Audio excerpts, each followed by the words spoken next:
पदावर ना भाजप आणि शिवसेनेत आता पुढे सामने आलाय. त्याचं कारण असं ठरलंय की एका जाहीर कार्यक्रमात बोलताना भाजपचे प्रमुख गट म्हणाले 2029 मध्ये आपल्याला मोठी लढाई जिंकायची आहे आणि एक हाती अंमल लागू करायचा. त्यामुळे मग शिवसेना नाही, याच्यावर मी उत्तर ऑलरेडी कोकणामध्येच दिलेलं आहे. प्रमोद जठार हे भाजपाचे आमदार आहेत, डिसिजन मेकर नाही. डिसिजन घेणारे माननीय देवेंद्रजी आहेत आणि त्यांचे केंद्रीय सगळे स्तरावरचे नेते आहेत. जसं मी त्या माझ्या मुलाखतीमध्ये सांगितलं होतं की मी काय करावं आणि पक्षानं काय करावं हे शिवसेनेमध्ये जर मी सांगायला लागलो तर ते मला पहिले अधिकार आहेत का, तर मला ते अधिकार नाहीत. मी मंत्री असताना देखील, मी उद्योगमंत्री असताना देखील. त्यामुळे भाजप तर आमचा मोठा भाऊ आहे आणि त्याच्यामध्ये नेत्यांचे फार मोठे स्तर आहेत आणि तिथले महाराष्ट्रातले सगळे निर्णय हे देवेंद्रजी घेतात. त्याच्यामुळे नवीन नवीन आमच्या कोकणातले मित्र प्रमोद जठार साहेब आमदार झालेले आहेत. शेवटी संघटना बांधणं, संघटना वाढवणं हे प्रत्येक कार्यकर्त्याचं काम असतं आणि आपल्या कार्यकर्त्यांना ऊर्जा देण्यासाठी अशा पद्धतीची वक्तव्य कदाचित झाली असतील आणि मी त्याच्याकडे अतिशय खिलाडी वृत्तीनं बघतो. त्याच्यामध्ये कुठेही वाद आहे किंवा विवाद आहे अशातला भाग नाही. असं आहे की तुम्ही आता ज्या स्थानिक स्वराज्य संस्थांच्या निवडणुका आहेत त्याचा फॉर्म्युला ठरल्याची चर्चा आहे. नेमकी काय आणि तुम्ही कुठल्या जागेवर आग्रही? फॉर्म्युला अजिबात ठरलेला नाही. आम्हाला असं वाटतं की ह्या सगळ्या वरवरच्या गोष्टी आहेत. शेवटी ह्याचे निर्णय 3 नेते घेणार आहेत.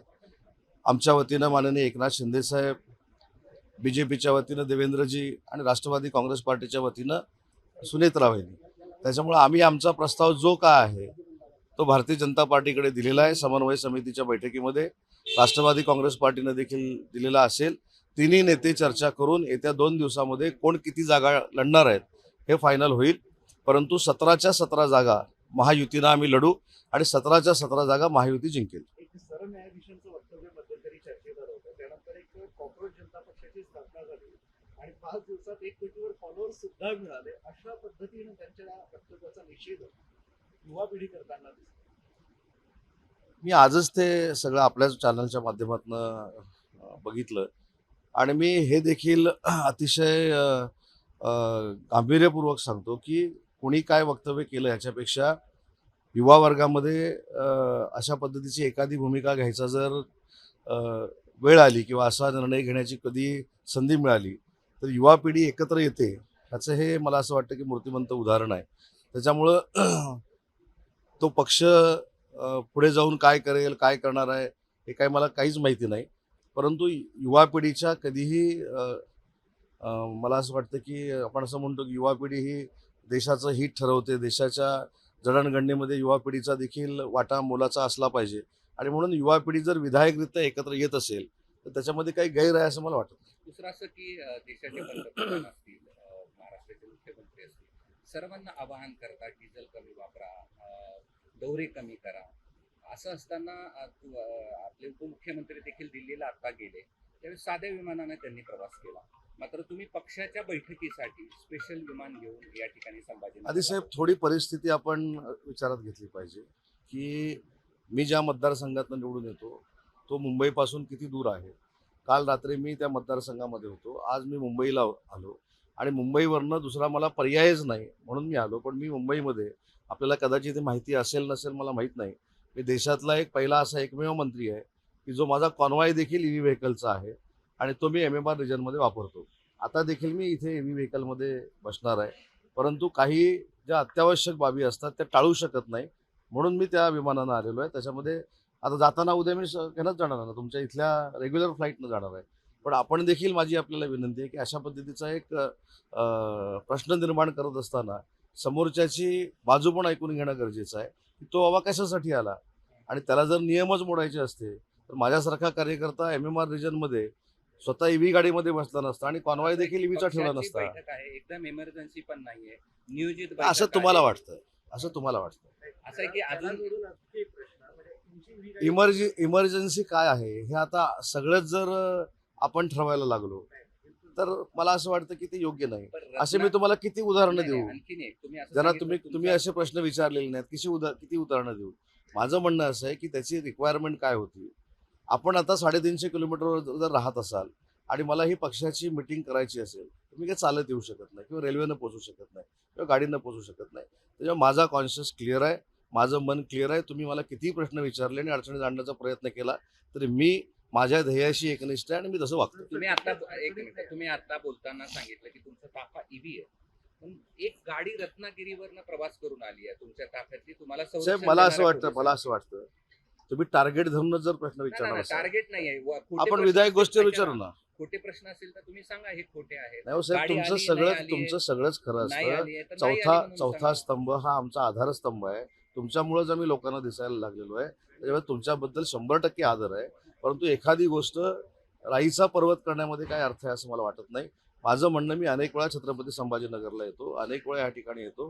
काही ज्या इमर्जन्सी आहेत, आता पोलिसांची सुरक्षेची गाडी आली तर तुम्ही पोलिसांना तुमच्या माध्यमातून सांगा की उदय सामंतला बाबा सुरक्षा देऊ नका, म्हणजे विषय संपून जाईल. पण सामान्य लोक जनता रस्त्यावर रात्र आपण दुसऱ्या विषयावर बोलू. डिझेल मिळत नाहीये, ही पण आपण दुसऱ्या विषयावर बोलू ना. 2018 साली राज ठाकरेंनी रेल्वे भरती ईव्ही आहे मान्य आहे. तुमच्या ईव्हीच्या फॉलो 10 फ्युएल गाड्या आहेत आणि त्या सगळ्या सुरू आहेत. साहेब एक लक्षात घ्या, संभाजीनगरला गेल्या 8 दिवसामध्ये अनेक नेते येऊन गेले. त्याचे पाहिजे ते व्हिडिओ क्लिप्स मी तुम्हाला देतो. आम्ही आपलं ऐकून घेतो, तुमचा सन्मान करतो, तुमचा आदर करतो. आम्ही काही जणांच्या बातम्या पण केल्यात, तर तुम्ही बघू पण शकता. नाही, आपण आर्ग्युमेंट नको करूया.